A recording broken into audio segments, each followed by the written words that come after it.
Shalom Bapak Ibu Saudara yang dikasihi oleh Tuhan. Kita bicara tentang Sabat. Dalam bahasa Ibrani berarti beristirahat atau berhenti, sehingga tahun Sabat berarti tahun istirahat, jatuhnya pada tahun yang ketujuh. Jadi tahun Sabat itu jatuh pada tahun yang ketujuh. Sifat istirahatnya itu adalah Sabat-sabaton, yang berarti istirahat sebagaimana harus istirahat semua. Dalam terjemahan Lembaga Alkitab Indonesia itu disebutkan beristirahat penuh. Jadi benar-benar istirahat. Saya tertarik berbagi dengan saudara karena teks ini berhubungan dengan mereka andai kata masuk ke tanah perjanjian. Melalui Musa Tuhan sampaikan, siapkan umat ini ketika mereka nantinya akan masuk ke tanah perjanjian. Ada beberapa catatan berdasarkan teks ini. Yang pertama, Bapak Ibu Saudara, tolong lihat ayat 4, ini menarik. Ada dua yang istirahat. Ada dua yang istirahat di ayat yang keempat. Yang istirahat pertama itu, ayat 4 bilang bagi tanah. Bagi tanah itu juga berlaku bukan cuma tanah. Yang dimaksud juga di sini adalah ternaknya yang menggarap tanah itu, para pekerja yang bertugas menabur, juga para pekerja yang ketika sudah panen bertugas untuk menuai. Jadi totalitas beristirahat, berarti tanahnya istirahat, hewannya istirahat, pekerja-pekerjanya beristirahat. Semua total beristirahat. Pertanyaannya, berapa lamakah mereka beristirahat? Alkitab berkata pada hari yang ketujuh harus menjadi sabat-sabaton, istirahat penuh bagi semua itu. Unsur pertama yaitu tanah, hewan, para penggarap, juga para penuai, dan semua total 1 tahun. Saudara bisa bayangkan 1 tahun mereka libur. Tahun ketujuh, tahun cuti, tidak bikin apa-apa, totalitas selama 1 tahun. Oke, ini yang istirahat untuk yang mana? Yang pertama tadi. Sekarang pihak kedua yang beristirahat. Saya tertarik lihat ayat yang keempat. Coba saudara lihat ayat 4. Tetapi pada tahun yang ketujuh haruslah ada bagi tanah, ini yang pertama, suatu sabat, masa perhentian penuh. Ini lagi, suatu sabat bagi Tuhan. Kalau terjemahan literernya sabat berhenti atau istirahat, suatu perhentian, suatu istirahat bagi Tuhan. Pertanyaannya, Tuhan butuh istirahatkah? Kan ini menarik. Jadi kalau kita baca literer, ada kesan dua yang ditujukan beristirahat. Tanah termasuk ternak, para pekerja istirahat. Yang kedua, sabat bagi Tuhan, berarti beristirahat bagi Tuhan. Tuhan istirahat berapa lama? 1 tahun. Sekarang mari kita berpikir, apa yang terjadi bagi dunia ini ketika Tuhan istirahat? Saya gunakan bahasa kasar, mohon maaf. Masa bodoh dengan apapun yang 1 tahun akan terjadi di dunia ini. Ya ampun, fatal. Bayangkan hasil ciptaan tanpa pencipta. Mau jadi apa ini dunia? Karena itu saudara harus membaca ulang arti bagi Tuhan. Bagi Tuhan yang dimaksud bukan Tuhannya yang istirahat, tapi bagi Tuhan yang dimaksud adalah waktu istirahat selama 1 tahun ini fokusnya dipersembahkan bagi Tuhan. Maksudnya apa? Dipersembahkan bagi Tuhan. Kalau Bapak Ibu bertanya, maksudnya apa? Saya juga bertanya, maksudnya apa? Makanya ketika menyiapkan khotbah ini saya gali lebih jauh. Nah, saya mendapatkan jawabannya, nanti buka, kasih tanda dulu, Ulangan 31 ayat 9 sampai 13, itu jawabannya. Ulangan 31 ayat 9 sampai 13 kira-kira bilang begini. Di tahun ke-7, tahun istirahat, kamu sekalian tidak boleh melewatinya dengan ongkang-ongkang kaki. Tetapi kalian semua harus belajar hukum Taurat dan belajar mengajarkan dari generasi ke generasi tentang hukum Taurat. Akhirnya kita dapat jawaban. Bagi Tuhan berarti 1 tahun itu fokus istirahat dipersembahkan bagi Tuhan, maknanya dorang belajar Taurat. Maksudnya apa? Meningkatkan kemampuan spiritualitas mereka. Spirit, nilai kerohanian mereka diasah ulang, dipertajam ulang selama 1 tahun. Dan silakan saudara geleng-geleng kepala, 1 tahun belajar Taurat. Coba lihat, ini luar biasa loh. Bagi Tuhan berarti melakukan intimasi, bukan intimidasi. Intimasi, berdekat-dekatan fokusnya, nempel terus dengan Tuhan, membangun kehidupan spiritual. Ini catatan saya yang pertama. Yang kedua pertanyaannya, kalau tidak nanam, ini menarik kan? Kalau tidak menabur, sebelumnya kalau tidak menggarap 1 tahun, pertanyaannya, terus makan apa? Kan gitu dong. Jangan bikin aturan tapi nggak bikin solusi Tuhan. Terus kami makan apa? Nah, kita temukan jawabannya. Tolong lihat ayat 6. Hasil tanah selama sabat itu, saya ganti kata sabat dengan istirahat 7 tahun ya. Hasil tanah selama istirahat 1 tahun ini, itu haruslah menjadi makanan bagimu, yakni bagimu sendiri, bagi budakmu laki-laki, budakmu perempuan, bagi orang upahan, dan bagi orang asing di antaramu yang semuanya tinggal padamu. Oh, mereka makan dari hasil buah-buah, hasil panen yang mereka nggak tabur. Bapak Ibu tolong curigai ayat 6 ini, karena saudara pasti sudah baca ayat 5. Tolong lihat ayat 5. Ini menarik nih. Dan apa yang tumbuh sendiri, berarti tahun 7 dong, dari penuaianmu itu jangan kau tuai.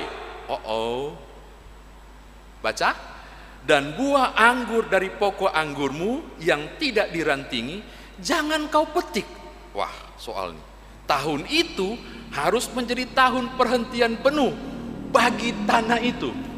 Ini kalau saudara baca literer, ayat 6 bertentangan dengan ayat 5. Tuhan bilang untuk makanmu di tahun ke-7 itu adalah hasil tanah yang muncul di tahun ke-7.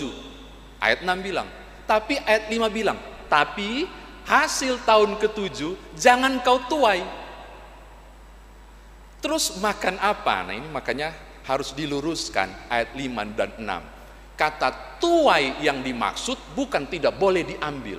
Kata tuai yang dimaksud adalah profesional, yaitu para pekerja turun tangan, gunting, panen besar-besaran, gunting, panen besar-besaran, gemburkan lagi, tanam lagi. Itu maksudnya.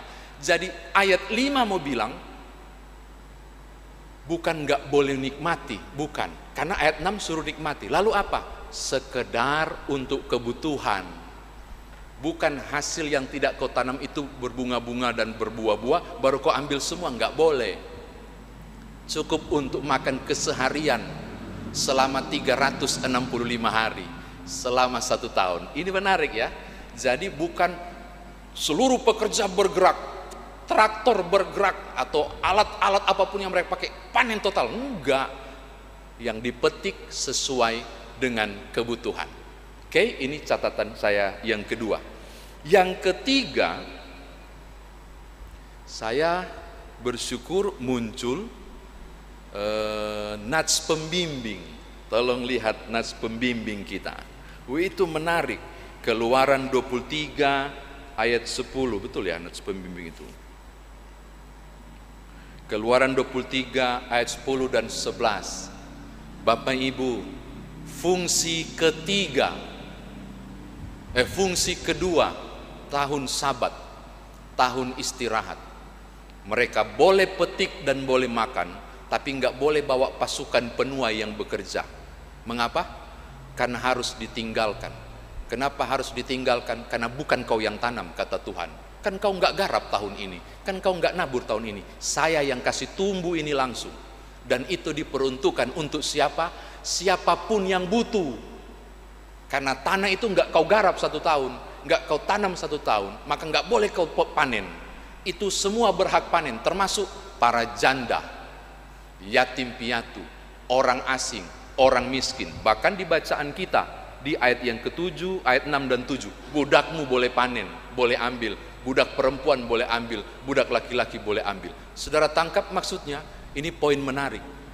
Tuhan memperhatikan sisi sense of humanity, sense of belonging, rasa kemanusiaan dan rasa saling memiliki, saling peduli satu dengan yang lain. Tuhan peduli bagi mereka yang susah, Tuhan peduli bagi mereka yang tidak punya. Maka khusus tahun ke-7 mereka punya hak pada ladang. Aku membayangkan begini Bapak Ibu, si tuan tanah cuma lihat-lihat dari jauh, udah deh, ini siapa lagi yang ambil? Loh, aku nggak kenal orang itu, nggak peduli, nggak kena hukum. Mengapa? Semua orang berhak makan di situ. Saudara lihat betapa tuh di tahun ke-7 itu kepekaan dan kepedulian sesama manusia ditekankan. Saudara ingat tadi saya bilang belajar Taurat, tahun ke-7 kepekaan dan kedekatan dengan Allah dibangun kembali secara maksimal. Tahun ke-7 juga kedekatan dengan sesama dibangun juga secara maksimal. Ini luar biasa. Tahun ke-7 sesuatu yang dahsyat disediakan oleh Tuhan. Tolong baca ayat 6, ayat 7 sampai ayat yang ke-8 kalau perlu. Oh, ayat 8 sudah 7 kali 7. Ayat 5 dan ayat 6 itu mau bilang apa Bapak Ibu? Ayat 6 dan ayat 7. Kok semua bisa makan? Cukupkah? Indikasi cukup kuat bahwa khusus di tahun Sabat itu, padahal mereka nggak bikin pupuk, mereka nggak kasih oksigen lewat garap, tapi hasilnya lipat kali 2, kali 3, kali 4. Buktinya semua bisa ambil, semua bisa nikmati, semua bisa merasakan. Berarti panennya lebih banyak, buahnya lebih dahsyat. Justru saat mereka nggak bikin apa-apa, itu tanah mengeluarkan sesuatu yang lebih dahsyat. Saya kira demikian firman Tuhan ditafsirkan bagi kita. Nah sekarang bagaimana kita bawa dalam kehidupan beriman kita? Andai kata nats ini berlaku juga di negeri ini bagus Bapak Ibu ya. Nggak bisa diberlakukan mentah-mentah, ini berarti saya akan libur 1 tahun. Kan saya pekerja, saya libur 1 tahun. Semua orang tidak beraktivitas, enggak lah.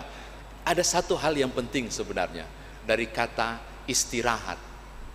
Dalam 1 minggu itu ada Sabat hari ke-7, yaitu hari berhenti, hari istirahat.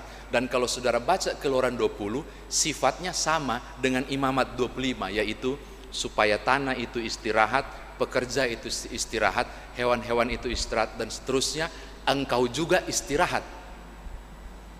Saya mau bilang apa? Tujuan Tuhan membuat hari khusus, yaitu hari istirahat. Tujuan Tuhan membuat tahun khusus, yaitu tahun istirahat, supaya ciptaannya benar-benar dapat momen suasana istirahat. Istirahat itu berarti sengaja Tuhan berikan. Dan makna teologis saya mau bilang begini, istirahat itu anugerah Tuhan. Mohon maaf kalimat ini barangkali tersinggung bagi orang-orang pekerja swasta yang bekerja di hari Minggu, atau yang punya jam-jam shift kerja di hari-hari istirahat. Saya nggak tujukan ke mereka, tapi secara umum saya mau bilang begini, kalau ada orang yang tidak manfaatkan hari istirahat, malah sibuk berupaya untuk tetap kerja dan tidak istirahat, saya mau kasih tahu, saudara menyia-nyiakan anugerah istirahat yang Tuhan kasih. Oh betul, tubuhmu butuh istirahat, Kenapa saya berani bilang begitu? Bukan secara medis, secara teologis. Kenapa? Karena Tuhan yang kasih istirahat, berarti Tuhan tahu tubuh butuh istirahat. Bapak Ibu, tolong istirahat. Sudah waktunya istirahat, tolong istirahat. Oke lah, kalau nggak boleh sebut hari, nanti ada yang kerja hari Minggu, kasihan karena peraturan dan seterusnya. Oke lah. Saya yakin perusahaan saudara punya jam istirahat. Jangan kejar lembur, istirahat. Ini tegas saya bilang dari mimbar, istirahat. Mbok ya dikasih istirahat kok, nanti sakit. Itu ada tanda itu kalau sudah butuh istirahat, mulai sakit, mulai panas, mulai leher, mulai gatal. Istirahat. Ini mulai gatal leher nggak? Istirahat. Itu tanda yang cukup. Istirahat. Istirahat anugerah Tuhan. Istirahat Tuhan anugerahkan. Oke? Ini yang pertama. Yang kedua, saya tidak berani menyamakan tahun ke-7 dengan kondisi COVID-19. Enggak berani. Tetapi konon katanya, setelah 1 tahun ini lewat, atau 6 bulan pertama, ada yang mencoba melihat visualisasi kondisi dunia, tingkat polusi udara menurun gratis di masa COVID-19. Kenapa? Karena lockdown. Kenapa? Karena PSBB.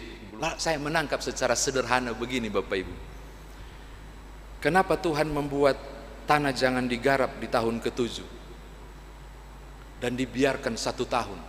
1 tahun loh. Supaya unsur hara kembali maksimal. Unsur hara dalam tanah berarti unsur kehidupan. Dia kemudian mampu kembali recovery. Selama 6 tahun dipaksa untuk berbuah dan menghasilkan, maka di tahun ke-7 dia recovery, pembaharuan, dan kemudian bisa produksi lipat kali ganda. Hal yang sama saya mau bilang kepada Bapak Ibu, betapa Tuhan sangat peduli pada bumi ini. Nanti hari Rabu kita akan bahas itu, tentang kepedulian, kelangsungan bumi ini. Sampai soal tanah, soal ternak pun Tuhan kasih istirahat. Betapa Tuhan sangat peduli pada bumi yang perlu istirahat. Istirahatkan bumi ini dari berbagai eksploitasi yang mengerikan. Dan itu bukan wilayah saya dan wilayah gereja. Ini wilayah pemerintah. Mudah-mudahan khotbah ini pemerintah dengar. Karena pemerintah adalah wakil Allah di dunia, Roma 13. Dan tugas gereja menyuarakan kenabian. Perlu ada tata aturan yang sangat kuat untuk memungkinkan lingkungan ini mendapat waktu untuk recovery dan istirahat. Setahu saya tambang-tambang itu setelah selesai ditambang ada aturannya, rentang sekian tahun baru boleh dipakai lagi. Kalau nggak salah ada aturan-aturan begitu. Itu bentuk untuk mengistirahatkan. Ini hal yang kedua, terakhir yang ketiga. Ternyata tahun ke-7 adalah tahun meningkatkan hubungan intimasi saya dengan Tuhanku kalau pakai imamat ini. Tapi juga tahun ke-7 adalah tahun saya membangun relasi ulang dengan meningkatkan kepedulian pada sesama. Hari ini saya mau tutup firman Tuhan untuk mengatakan begini. Betapa saudara bukan hanya membutuhkan istirahat fisik saja dan meningkatkan daya fisik saudara ke depan karena istirahat. Ternyata hal yang kedua, saudara juga harus meningkatkan kehidupan spiritual saudara semakin baik. Istirahat bukan cuma untuk meningkatkan kondisi fisik. Ternyata tahun ke-7 juga untuk kehidupan spiritual dan kepekaan pada sesama. Saya mau tutup untuk bilang begini. Tingkatkan juga relasi saudara dengan Tuhan. Itu penting ternyata. Dan juga relasi saudara dengan sesama. Tutup. Dan betapa saudara juga sedang meningkatkan hubungan yang baik dengan lingkungan. Wow, 3 bagian ini, peraturan ini sungguh luar biasa. Jadi mari meningkatkan hubungan dengan Allah, kualitasnya, dengan sesama, juga dengan lingkungan. Tuhan berkati Bapak Ibu. Haleluya. Amin.